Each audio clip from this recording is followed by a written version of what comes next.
Yo, avant que la vidéo commence, je tiens à m'excuser du fait qu'elle a mis du temps à sortir, mais j'ai commencé avec un gros super-héros, qui est un des personnages qui apparaît le plus dans l'univers cinématographique Marvel, et du coup, il y avait beaucoup d'informations à collecter, et en plus de cela, il y avait une mise en pratique, et le montage, chose que j'ai dû faire quand j'avais du temps, ce qui n'arrive pas souvent vu ce que je dois faire la journée. Et avant que la vidéo commence, tu vas être spoilé sur les films auxquels le personnage apparaît. Si jamais tu ne les as pas vus, alors barre-toi, si c'est le cas. Dans cette vidéo, on va parler de l'histoire de Captain America, premier super-héros chronologiquement parlant de l'univers cinématographique Marvel. Bon, allez, 3, 2, 1, boum, générique! Qui d'ailleurs, selon moi, est un peu trop long, et du coup je risque sûrement de le changer. Sauf si bien entendu vous mettez un commentaire style du genre ne change pas le générique.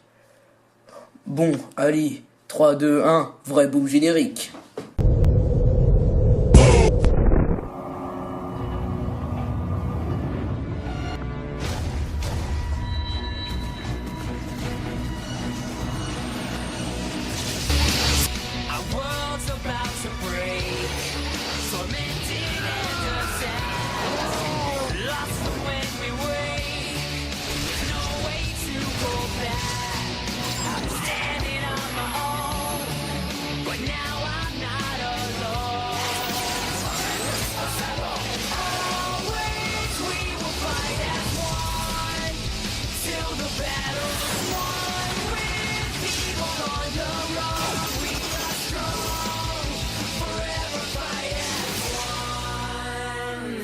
Steven Grant Rogers est né le 4 juillet 1918 de Sarah et Joseph Rogers à Brooklyn, New York quoi.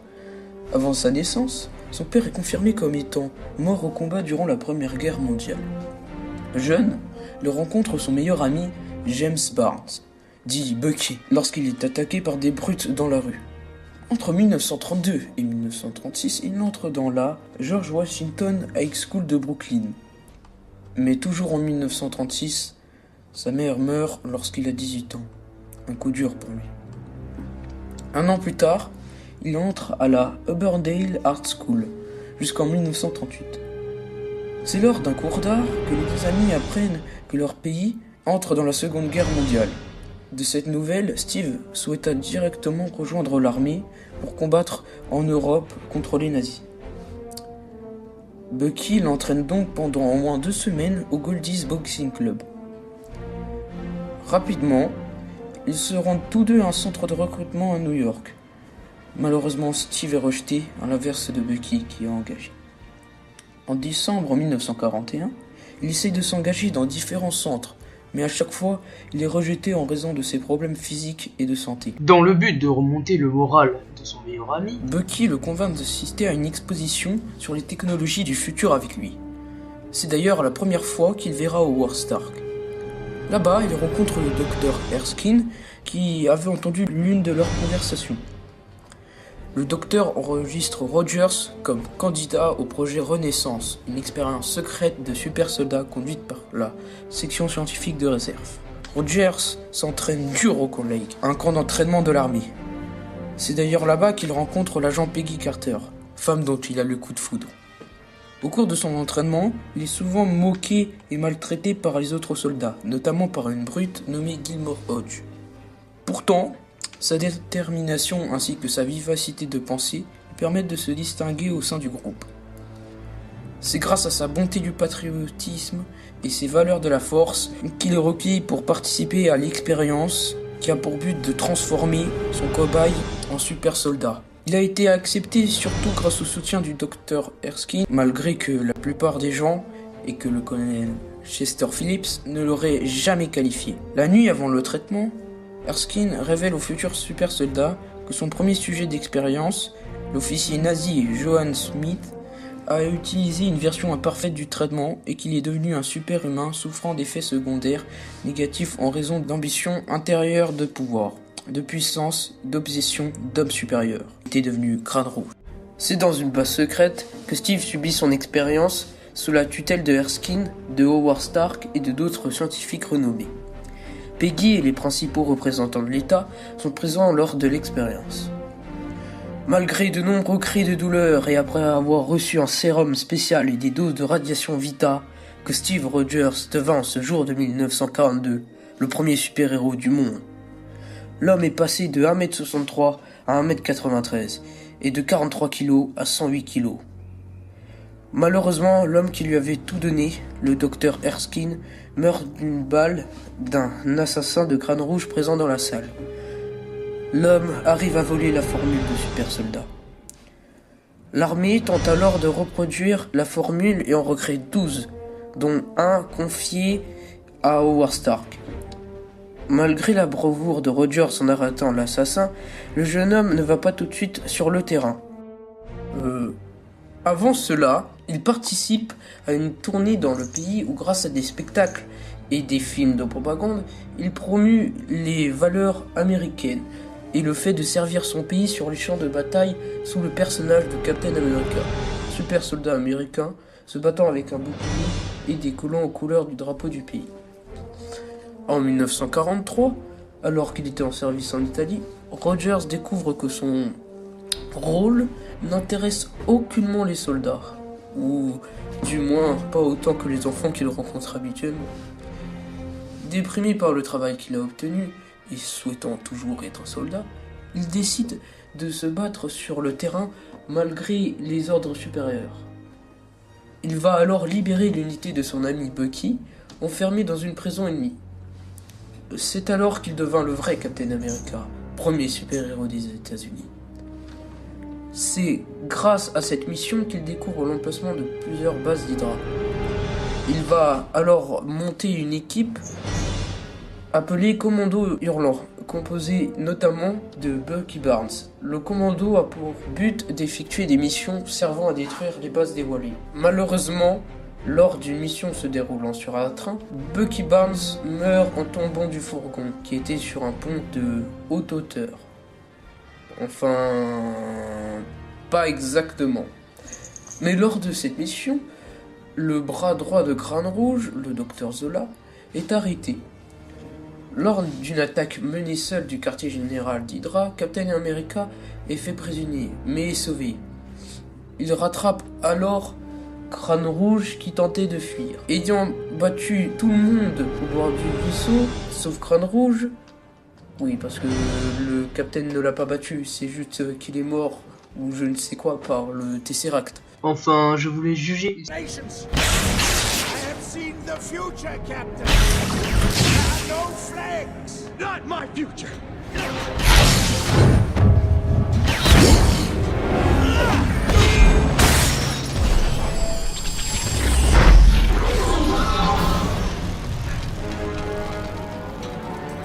What have you done?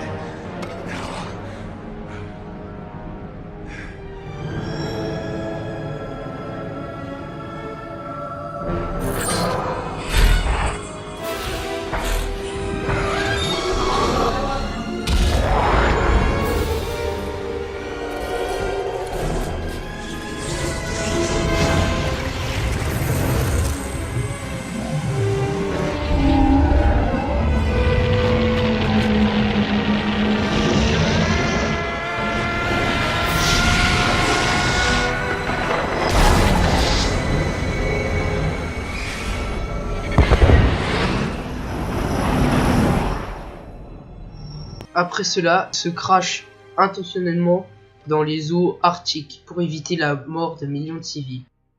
Captain America est mort. Enfin, c'est ce que croit le monde pendant près de 70 ans. Car ce dernier se réveille dans une fausse chambre aux allures des années 40 et s'en rend compte tout de suite grâce à une rediffusion d'un match de 1941, soi-disant en direct, auquel il a réellement assisté. En fuyant sa prison luxueuse, il se retrouve en plein Brooklyn dans un monde technologique et démesuré. C'est après avoir passé 70 ans dans la glace arctique et avoir été décongelé par les équipes du SHIELD aux côtés de l'un de ses plus grands fans, l'agent Coulson, qu'il réapprend à vivre dans un monde qu'il n'a jamais connu. Heureusement pour lui, le Cap n'était pas prêt à prendre la retraite. Une menace bien plus dangereuse que la guerre allait frapper la Terre. Je parle bien entendu de la menace Chitauri, une espèce alien. Il fallait donc bien que quelqu'un la protège. Et qui mieux que le premier super-héros? Un groupe de super-héros. En effet, le justicier reprend du service en intégrant les Avengers grâce à une initiative du Shield et de Nick Fury. C'est aux côtés de Iron Man, Hulk, Black Widow, Thor et Œil de Faucon que le Capitaine sauvera la Terre entière en protégeant les populations et en permettant à ses collègues de fermer le portail duquel les Chitauri viennent. Mais ce n'est pas en arrêtant une menace alien qu'il allait s'arrêter. 2 ans après les événements de New York, Captain America a intégré le Shield et vit à Washington. Un jour, lorsqu'il courait, il rencontre Sam Wilson, un ancien militaire qui aide les vétérans à se réintégrer. Lors d'une mission qui est effectuée aux côtés de l'agent Romanoff et de l'agent Rumlow, futur Crossbones, se déroulant sur un bateau détourné par George Batroc, un criminel franco-algérien nommé le Lemurian Star, où est retenu plusieurs otages. Natasha enregistre des informations confidentielles du Shield sur une clé USB sous les ordres de Nick Fury. Nick Fury, ne pouvant pas accéder aux informations de la clé sous ses propres ordres, se doute d'un complot. Malheureusement, il se fait assassiner dans l'appartement du capitaine par le soldat de l'hiver, un soldat sous les ordres d'Hydra qui, depuis 70 ans, assassine les personnes désignées par le programme Zola, un programme créé par Arnim Zola, détectant les futurs opposants à Hydra. Dans ses derniers souffles, Fury remet la clé USB en lui disant de ne faire confiance à personne. De cette tragédie, le capitaine se fait interroger par le secrétaire Alexander Pierce, ce qui est normal puisque le directeur du Shield se trouvait dans son appartement lors de sa mort. Mais Steve refuse de donner la moindre information sous le conseil de la victime. Mais du fait de ce refus, il est pourchassé par le Shield, mais heureusement, il est aidé par Black Widow. Lors de leur fugue, ils découvrent que Hydra a infiltré le Shield, qu'Hydra modifie l'histoire à sa guise. Ils découvrent également qu'Hydra détruira 20 millions d'individus désignés par le programme Zola par le projet Inside. Le projet est composé de 3 héliporteurs de dernière génération pouvant détruire 1000 ennemis à la minute. Et ainsi, ils deviendront maîtres du monde. Enfin, je vous laisse le docteur Zola vous expliquer. C'est l'opération Paperclip. Après la Deuxième Guerre mondiale, les Américains ont recruté des scientifiques allemands qui avaient un intérêt stratégique. Ils pensaient que je pourrais servir leur cause. J'ai aussi servi la mienne. Hydra est morte avec Crâne Rouge. Couper une tête, il en repoussera 2 de plus. Prouvez-le. Accès archive. Hydra a été fondée sur la conviction que l'humanité fait un mauvais usage de la liberté. Ce que nous n'avions pas prévu, c'est que si on essaie de les priver de leur liberté, les hommes résistent. La guerre nous a beaucoup appris. Il fallait que l'humanité renonce à sa liberté de son plein gré. Après la guerre, les Shield fut fondé et j'ai été recruté. La nouvelle Hydra a grandi, un magnifique parasite à l'intérieur du Shield. Depuis 70 ans, dans le plus grand secret, Hydra a alimenté les crises et tiré profit de la guerre. Et quand l'histoire ne coopérait pas, Hydra a changé le cours de l'histoire. C'est impossible, le Shield vous en aurait empêché. Les accidents, ça arrive. Hydra a créé un monde tellement chaotique que l'humanité est maintenant prête à renoncer à sa liberté pour obtenir la sécurité. Quand le processus de purification sera terminé, le nouvel ordre mondial d'Hydra verra le jour. Nous avons gagné, Captain. Votre mort ne vaut pas plus que votre vie. Un zéro pointé. Ils se font également aider par Sam Wilson, qui se révèle être un pilote d'un objet permettant de voler. En gros, cette chose. Lors d'une bataille contre le soldat de l'hiver, Steve découvre que ce dernier s'agit en vérité de son ami d'enfance, Bucky Barnes.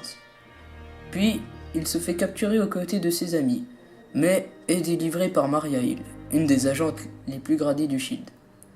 Il découvre par la suite que Nick Fury n'est pas mort, et que pour détruire les héliporteurs, il faut remplacer les cartes électroniques présentes à bord par celles que détient Nick Fury. Une mission qu'il effectuera aux côtés de Sam Wilson pendant que Nick Fury et Natasha Romanoff s'occuperont de détruire le Shield, en révélant au monde toutes les informations confidentielles et en neutralisant Alexander Pierce, qui en réalité fait partie d'Hydra. Mais En tentant de neutraliser le dernier héliporteur, Captain America se retrouve face aux soldats de l'hiver. Ce fut chose difficile de neutraliser le dernier héliporteur, car ce dernier a reçu de nombreuses balles de la part de son ami. Mais malgré que le Capitaine a demandé à ce que les héliporteurs s'autodétruisent, il fut sauvé de la noyade par Bucky, et il réussit à se rétablir grâce à son taux de régénération 4 fois supérieur à la moyenne. Le Shield fut dissous, Alexander Pierce mourut, et Hydra était pratiquement neutralisé. Depuis cette réussite, Steve se mit en tête de retrouver son ami aux côtés de Sam, pendant que Nick Fury s'occupe de neutraliser les dernières cellules d'Hydra. Lors d'un assaut, Rogers dirige les Avengers contre la base du baron Wolfgang von Strucker, après avoir appris qu'il utilise le sceptre de Loki pour créer une armée de soldats améliorés. C'est lors de cette mission qu'il rencontre les optimisés Pietro et Wanda Maximoff. Stark arrive à reprendre le sceptre de Loki qui Hydra avait dérobé. Les Avengers fêtent alors cette victoire, mais Ultron, une intelligence artificielle créée par Tony Stark et Bruce Banner à base d'une pierre dans le sceptre de Loki, et qui s'est malheureusement retourné contre ses créateurs, interrompt la fête. Il prétend offrir la paix au monde en tuant les Avengers et en exterminant l'humanité. Je ne vais m'attarder sur trop de détails comme la création de Vision et le changement de camp des Maximoff, car ce sera le sujet d'une future vidéo. Le robot tente d'envoyer des missiles militaires mais est stoppé par un mystérieux inconnu. S'étant implanté dans divers corps, il tente une attaque finale en Sokovie grâce à une météorite créée par lui-même qui a pour base une ville dont il fait léviter, grâce à diverses technologies. Les Avengers évacuent les populations et détruisent la météorite, ainsi que le programme Ultron. Après la bataille de Sokovie, Steve explore le nouveau complexe des Avengers pour entraîner la nouvelle équipe d'Avengers, composée de Black Widow, Vision, Wanda Maximoff, War Machine et le Faucon, et de lui-même. Lors d'une mission au Wakanda, Rogers dirige sa nouvelle équipe. Il tente d'arrêter Crossbones et ses partenaires, mais en voulant sauver la population d'une grenade déclenchée par Crossbones, Wanda envoie sans le vouloir ce dernier et sa grenade dans un immeuble, faisant ainsi beaucoup de victimes.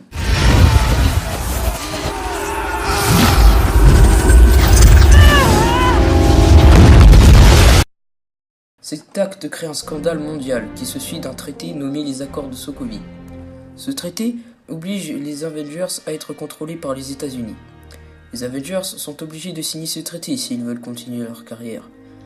Mais ce traité divise l'équipe et pendant le débat, Rogers apprend la mort de Peggy Carter. Malheureusement, un attentat a lieu à l'ONU, provoquant ainsi la mort de nombreux chefs d'État, dont le roi du Wakanda, père de la Panthère Noire. L'homme étant le plus suspecté n'est d'autre que Bucky Barnes. Contre les avertissements de Romanoff, Rogers et Wilson se rendent en Roumanie. Rogers entre dans l'appartement de Barnes, qui a réussi à retrouver sa mémoire et le retrouve. Mais malheureusement, les forces de l'ordre sont à la poursuite de ce dernier, et Captain et le Faucon l'aident à s'échapper, redevenant ainsi encore des fugitifs. Mais ils n'iront bien loin car ils sont arrêtés par les forces antiterroristes, ainsi que par la Panthère Noire qui se révèle être T'Challa, prince du Wakanda, décidé à se venger au nom de son père défunt. Mais Bucky se retransforme en le soldat de l'hiver grâce à une formule russe prononcée par un faux psychoanalyste qui n'est d'autre que Helmut Zemo, qui est lui aussi décidé à se venger contre les Avengers à cause du drame de Sokovie où il a perdu sa famille.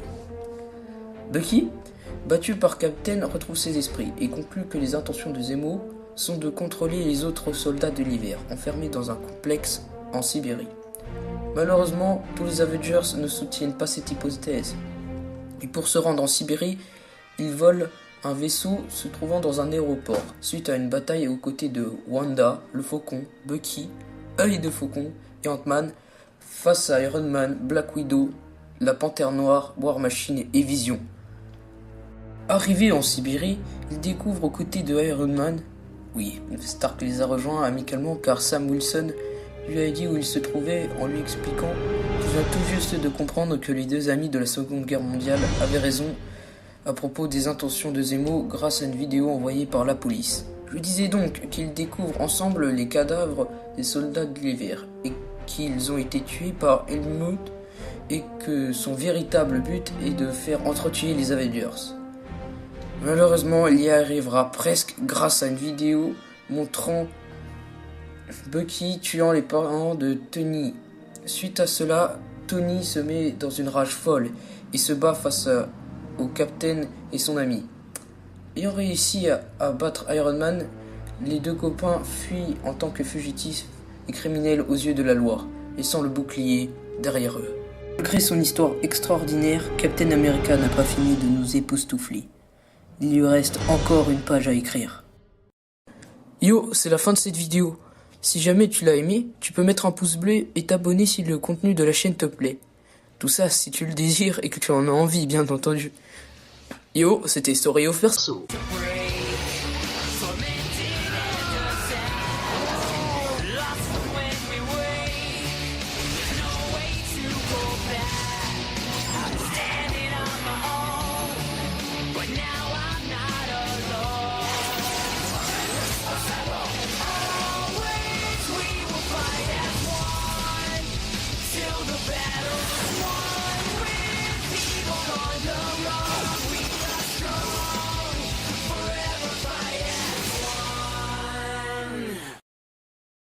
Après la bataille de Sibérie, Bucky décide de se faire congeler au Wakanda pour éviter de nouveaux dommages collatéraux.